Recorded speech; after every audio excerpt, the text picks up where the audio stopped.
लोग, मैं आशा करता हूँ कि आप सभी अच्छे होंगे। आप लोगों की तैयारी काफ़ी अच्छी चल रही होगी। तो ये 12वीं के जो इतिहास विषय है, उसी का पाठ यानी कि चैप्टर नंबर 15 है, संविधान का निर्माण एक नए युग की शुरुआत। और उसी के ये ऑनलाइनर है, वन लाइनर ऑब्जेक्टिव फॉर्म है और इसको मैं हल करूँगा। कृपया चैनल पे बने रहें। तो पहला प्रश्न है कि कैबिनेट मिशन भारत कब आया था?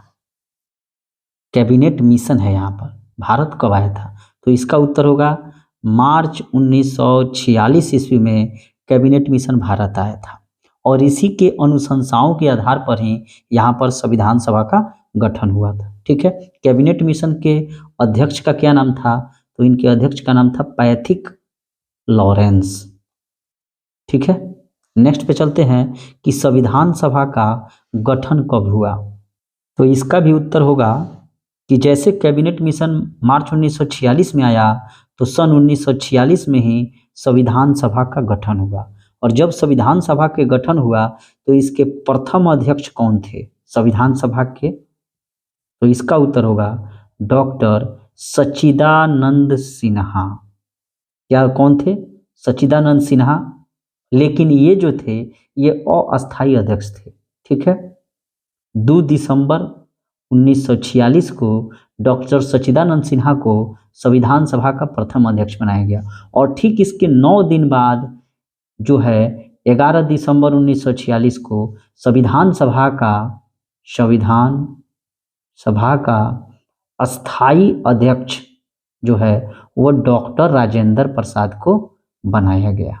ठीक है, तो यहाँ से आप लोग याद रखेंगे कि संविधान सभा का गठन कब हुआ? तो 1946 में। कैबिनेट मिशन भारत कब आया? तो 1946 में। कैबिनेट मिशन के अध्यक्ष कौन थे? तो पैथिक लॉरेंस। किन कार्यों हेतु आया था? तो भारत में संविधान सभा का निर्माण कराएंगे और चुनाव कराएंगे। ठीक है, तो संविधान सभा का गठन जो 1946 में हुआ, तो इसके प्रथम अध्यक्ष कौन थे? तो डॉक्टर सच्चिदानंद सिन्हा, जो 2 दिसंबर 1946 को बने, लेकिन ये अस्थायी थे। क्योंकि इनको अध्यक्ष बनाने के पीछे ये था कि जितने भी लोग संविधान सभा में थे उसमें सबसे ये बुजुर्ग व्यक्ति थे।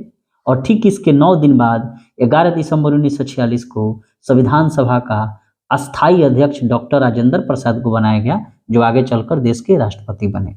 अब हम लोग आते हैं प्रश्न संख्या 3 पे। किस मिशन के अंतर्गत संविधान सभा का गठन हुआ? तो इसका उत्तर वही हो जाएगा कि कैबिनेट मिशन के अंतर्गत। और कैबिनेट मिशन 1946 में आई थी, आप लोगों ने पढ़ ही लिया है। नेक्स्ट पे चलते हैं कि फॉरवर्ड ब्लॉक की स्थापना किसने की? तो फॉरवर्ड ब्लॉक की स्थापना सुभाष चंद्र बोस के द्वारा की गई थी, SC बोस।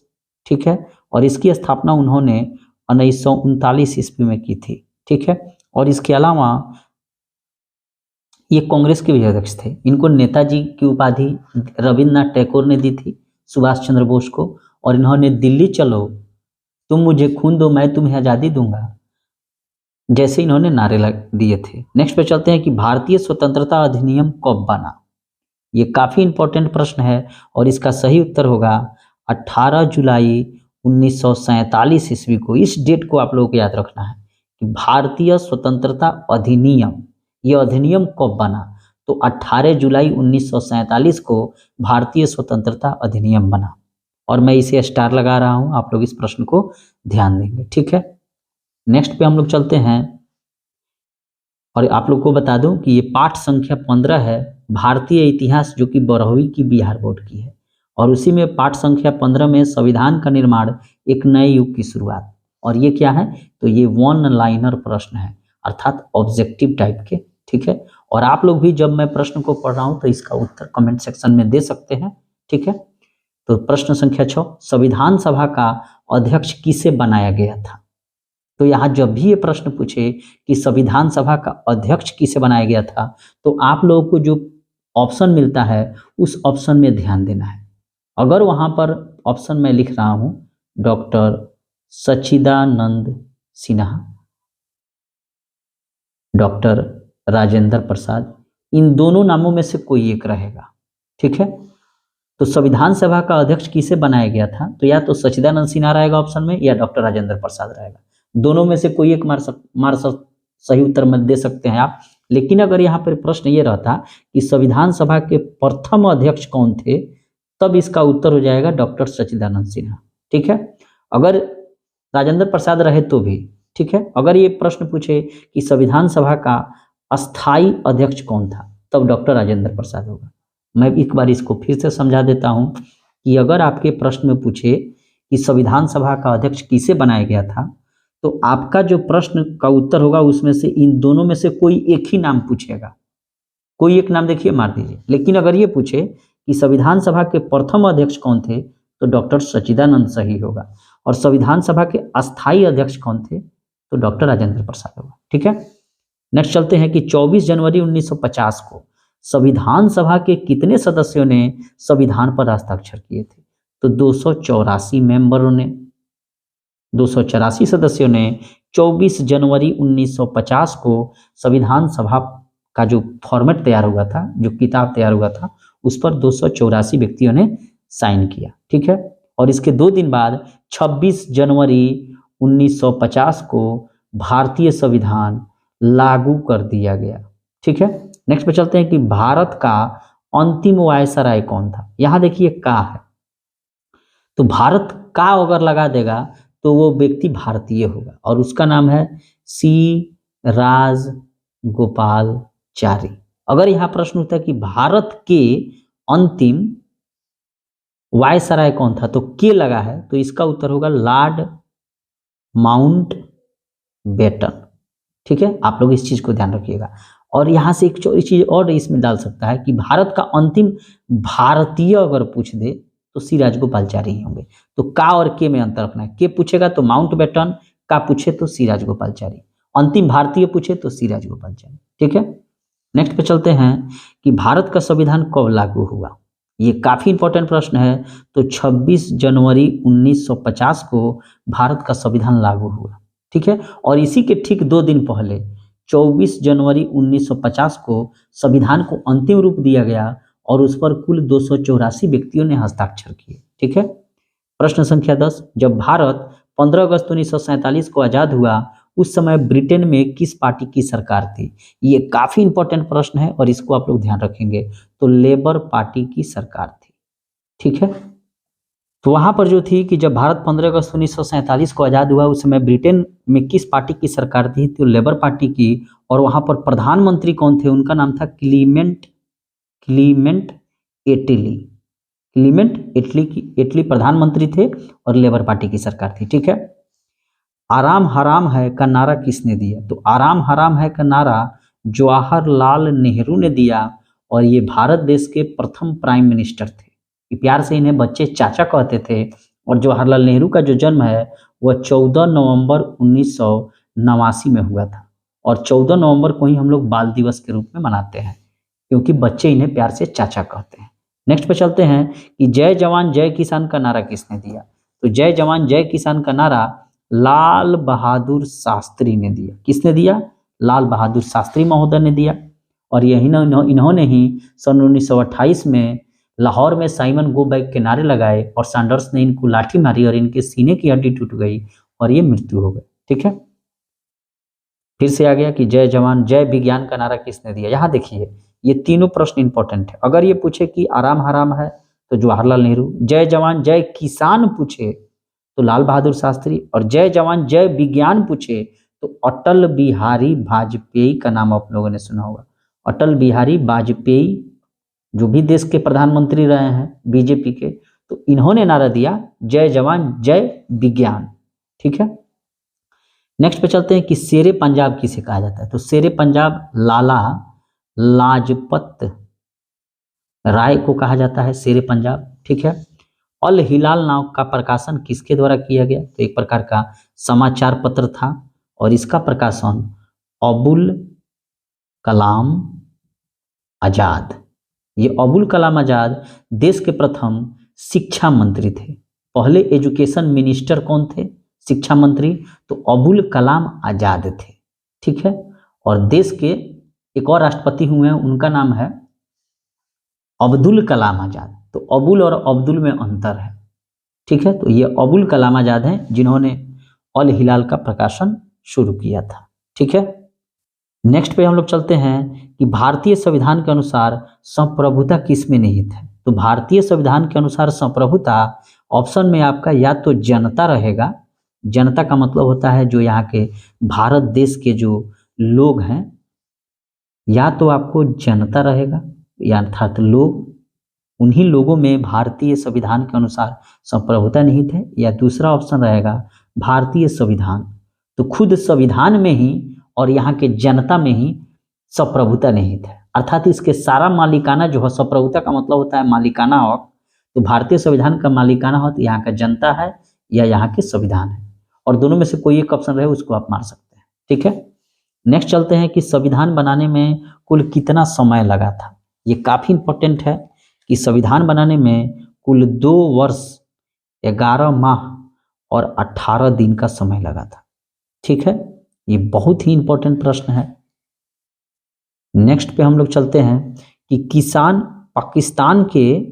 पाकिस्तान के प्रथम प्रधानमंत्री का क्या नाम है, तो लियाकत अली। पाकिस्तान के प्रथम प्रधानमंत्री का लियाकत अली। अगर वहीं भारत के प्रथम प्रधानमंत्री का नाम पूछा जाए तो जवाहरलाल नेहरू। ठीक है, नेक्स्ट पे चलते हैं कि भारत के प्रथम प्रधानमंत्री कौन थे, तो जवाहरलाल नेहरू। ठीक है, भारत के प्रथम राष्ट्रपति कौन थे, डॉक्टर राजेंद्र प्रसाद। डॉक्टर राजेंद्र प्रसाद, और इनका घर बिहार के सिवान जिला के जीरादेई में इनका जन्म हुआ। जीरादेई में इनका घर है, और ये देश के प्रथम प्रधानमंत्री बने, संविधान सभा के अस्थायी अध्यक्ष बने, और ये देश के प्रथम राष्ट्रपति बने अर्थात प्रेसिडेंट 1950 से लेकर 1962 तक, और 1962 में ही डॉक्टर राजेंद्र प्रसाद को भारत रत्न दिया गया। भारत के प्रथम शिक्षा मंत्री कौन थे, तो वही थे अबुल, यहाँ नाम पर ध्यान देना है, अबुल है, अबुल कलाम आजाद साहब को देश का प्रथम शिक्षा मंत्री बनाया गया था। लॉर्ड माउंटबेटन ने वायसराय का पद कब ग्रहण किया था, ये काफी इंपॉर्टेंट प्रश्न है, और इसका उत्तर होगा आपको 24 जून 1946 को। 24 जून 1946 को लॉर्ड माउंटबेटन ने पद जो है सो ग्रहण किया था। ठीक है, और ये भारत के अंतिम वायसराय कहिए या गवर्नर जनरल कहिए। ठीक है, भारत कब गणतंत्र बना, तो 26 जनवरी 1950 को भारत जो है वो गणतंत्र बना। ठीक है, प्रश्न संख्या 24, कैबिनेट मिशन ने अंतरिम सरकार के गठन का प्रस्ताव को पेश किया था, कब पेश किया था, तो 16 जून 1946 ईस्वी को। तो अंतरिम सरकार के गठन का प्रस्ताव को कैबिनेट मिशन द्वारा कब पेश किया गया, तो 16 जून 1946 को। ये इंपॉर्टेंट प्रश्न है, आप लोग इसको ध्यान देंगे। नेक्स्ट चलते हैं कि संविधान सभा के कुल कितने सत्र हुए थे, तो कुल 11 सत्र हुए थे, और तब जाकर संविधान जो है पारित हुई थी। ठीक है, संविधान सभा में कितने प्रतिशत सदस्य कांग्रेस के थे, तो टोटल 82% सदस्य कांग्रेस के थे, अर्थात शेष जो है 18% सदस्य जो थे वे अन्य दलों के थे। ठीक है, प्रश्न संख्या 27, विधानसभा के सामने उद्देश्य प्रस्ताव किसके द्वारा पेश किया गया, तो यहां से ये प्रश्न इंपॉर्टेंट है कि संविधान सभा के समक्ष उद्देश्य का प्रस्ताव किसने पेश किया, तो जवाहरलाल नेहरू 16 जून 1946 को। ठीक है, नेक्स्ट पे चलते हैं कि संविधान सभा का कार्यकाल कब था, तो दिसंबर 1946 से लेकर दिसंबर 1949 तक, अर्थात टोटल 3 वर्ष लगे। 3 वर्ष का मतलब हो गया लगभग में, हालांकि 2 वर्ष 11 महीना और 18 दिन लगे थे। ठीक है, संविधान सभा के प्रारूप समिति का गठन किया गया कब, तो 29 अगस्त 1947 को। यहां से प्रारूप समिति का मतलब होता है ड्राफ्टिंग कमिटी, और इसके चेयरमैन कौन थे, तो BR अम्बेडकर, भीमराव अंबेडकर जो हैं वह प्रारूप समिति के अध्यक्ष थे, और उसका गठन किया गया था 29 अगस्त 1947 को। ठीक है, 29 अगस्त 1947 को। ठीक है, नेक्स्ट चलते हैं कि विधानसभा के संचालन समिति का अध्यक्ष कौन था, यहाँ गलती हो गया, संविधान सभा होगा। संविधान सभा के संचालन समिति का अध्यक्ष डॉक्टर राजेंद्र प्रसाद थे। ये प्रश्न भी इंपॉर्टेंट है। संचालन समिति कह रहा है, ठीक है। लॉर्ड माउंटबेटन ने भारत के वायसराय का पद कब ग्रहण किया? तो 24 मार्च 1947 को लॉर्ड माउंटबेटन ने भारत में वायसराय का पद ग्रहण किया। प्रश्न संख्या 32, संविधान सभा के बैठक में कितने सदस्य उपस्थित थे? तो 210 सदस्य संविधान सभा के बैठक में उपस्थित थे। और वहीं जो 24 जनवरी 1950 को जब संविधान बनकर तैयार हुआ तो उस पर टोटल 284 लोगों ने हस्ताक्षर किया था। नेक्स्ट चलते हैं कि गणतंत्र भारत के प्रथम गृह मंत्री कौन थे? यानी कि होम मिनिस्टर इसको कह सकते हैं। होम मिनिस्टर कौन थे? तो सरदार वल्लभ भाई पटेल थे। सरदार वल्लभ भाई पटेल थे। प्रश्न संख्या 34, भारत के राष्ट्रगान के रचयिता कौन है? ध्यान देना, यहाँ राष्ट्रगान है तो इसके रचयिता हैं रविंद्रनाथ टैगोर, ठीक है।